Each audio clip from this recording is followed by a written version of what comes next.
Il y a là une chance extraordinaire de voir nos idées arriver au pouvoir. Il y a eu une forme de duperie, de tromperie dont les Français, évidemment, sont très mécontents. Ça appelle justement à essayer de déjouer tout cela. J'essaie d'inspirer les dirigeants. Vous soumettez de force le pays à votre réforme de l'assurance chômage. Depuis plus d'un an, le gouvernement mobilise des moyens inédits pour lutter contre le chômage et la précarité. Il n'a de leçons à recevoir de personne sur la protection des plus fragiles. Le petit coup de Bourbon est de retour. J'en profite pour remercier tous ceux qui m'ont adressé des marques de sympathie pendant mon absence. On ne sait jamais de quoi l'avenir est fait. Les états-majors qui se demandent comment éviter un nouveau duel Macron-Le Pen, le sale coup du gouvernement contre les chômeurs et la compassion pour Sarkozy. C'est le sommaire du numéro 103 du petit coup de Bourbon.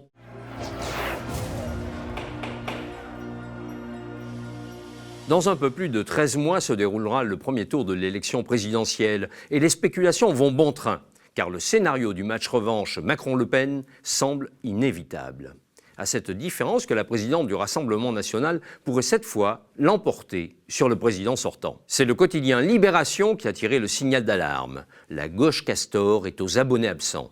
Entendez tous ces électeurs qui ont voté au second tour de l'élection de 2017 pour Emmanuel Macron afin de barrer la route à Marine Le Pen. D'abord, c'est un article qui dit ce que nous entendons sur le terrain depuis des mois et des mois, avec un sentiment de beaucoup d'électeurs d'avoir été trahis. Emmanuel Macron a oublié les circonstances dans lesquelles il avait été élu. Il pense qu'il a été élu au premier tour. Non, il a été élu au second tour contre l'extrême droite et contre tous les thèmes de l'extrême droite.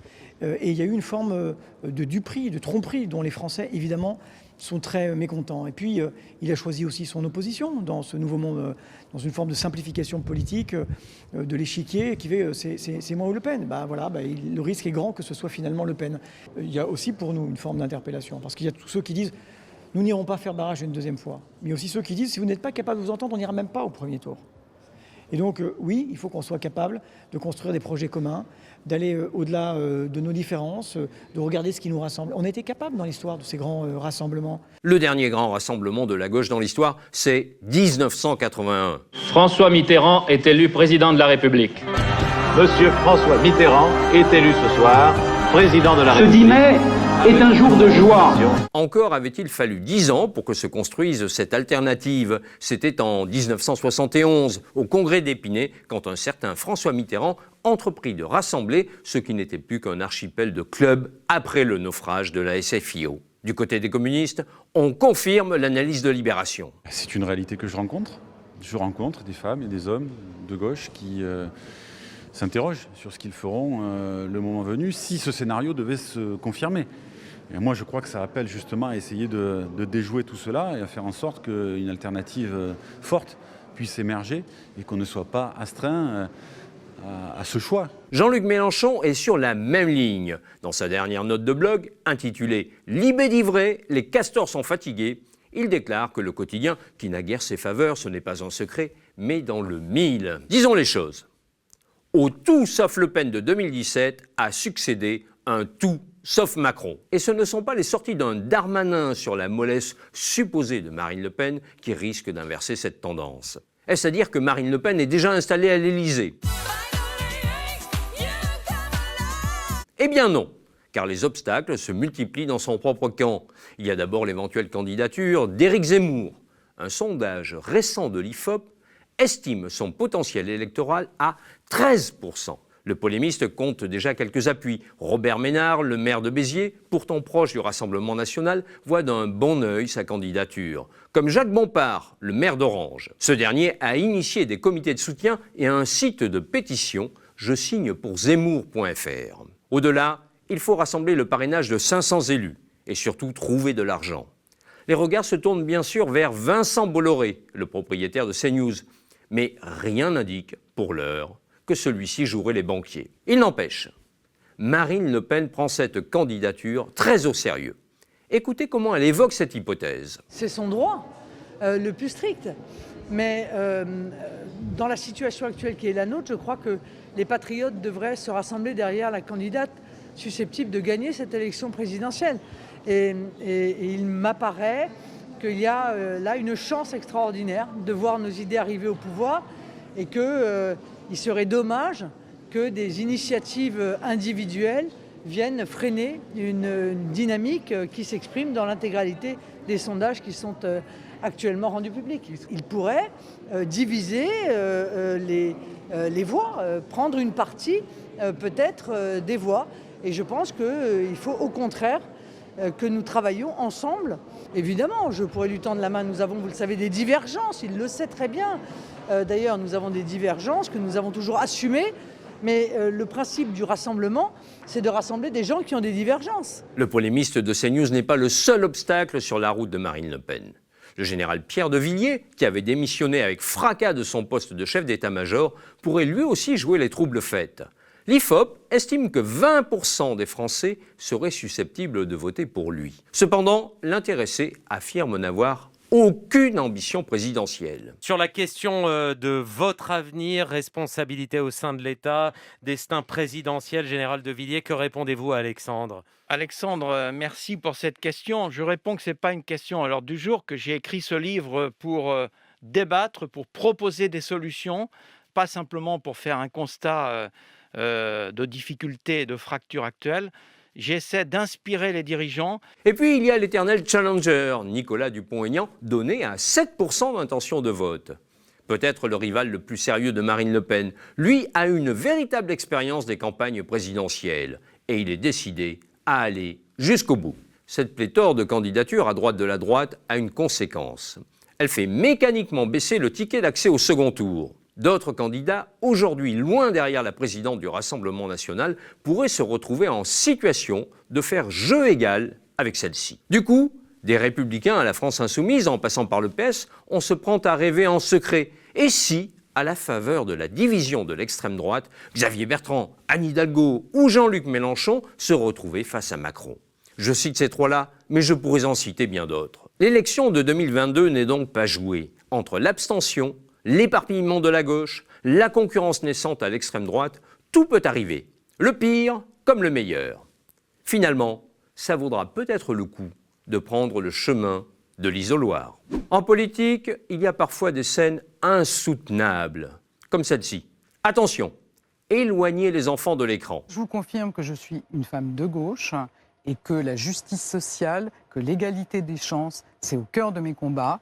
Et moi, je le dis aux électeurs de gauche, je pense aujourd'hui que Emmanuel Macron, c'est celui qui porte le mieux ces combats. Cette femme, qui se dit de gauche, a décidé mardi matin de baisser de 22% les allocations de 40% des chômeurs.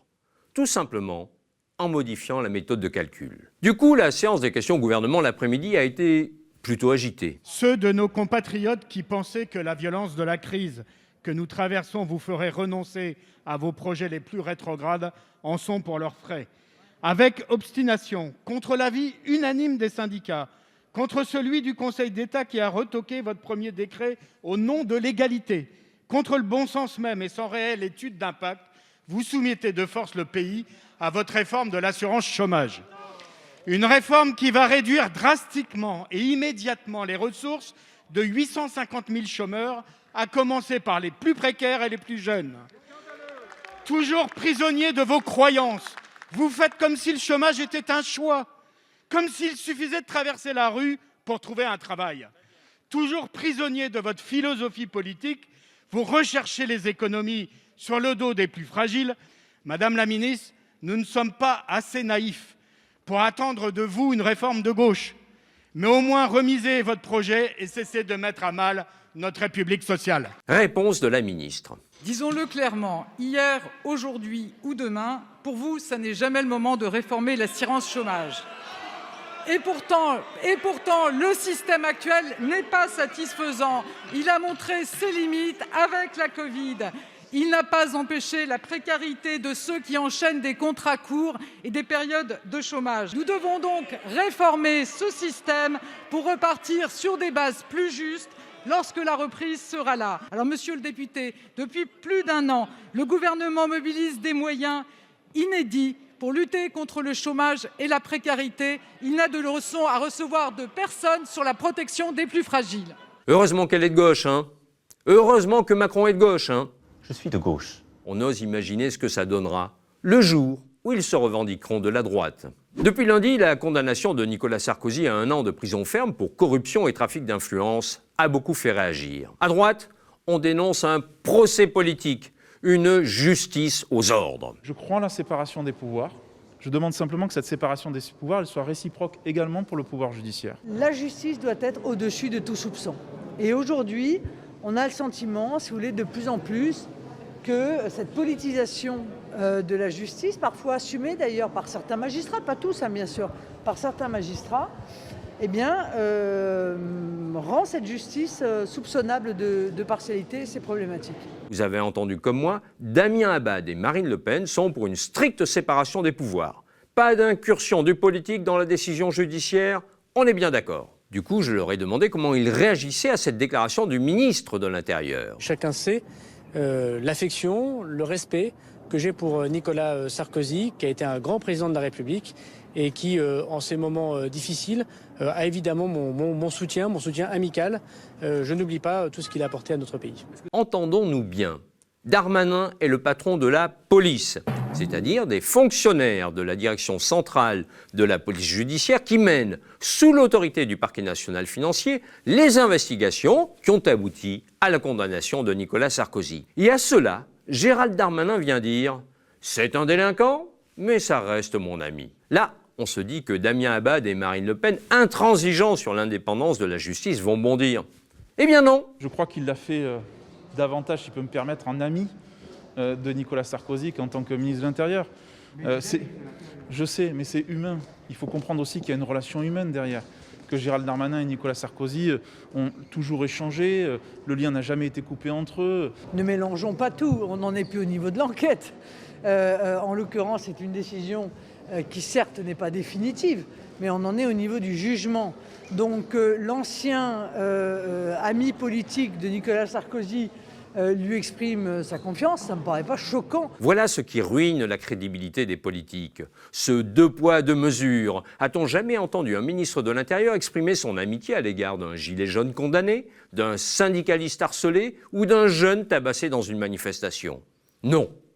C'est entre-soi qui voit les politiques se montrer soudain compréhensifs dès lors qu'il s'agit de l'un d'eux et dévastateurs. Il serait temps de le comprendre.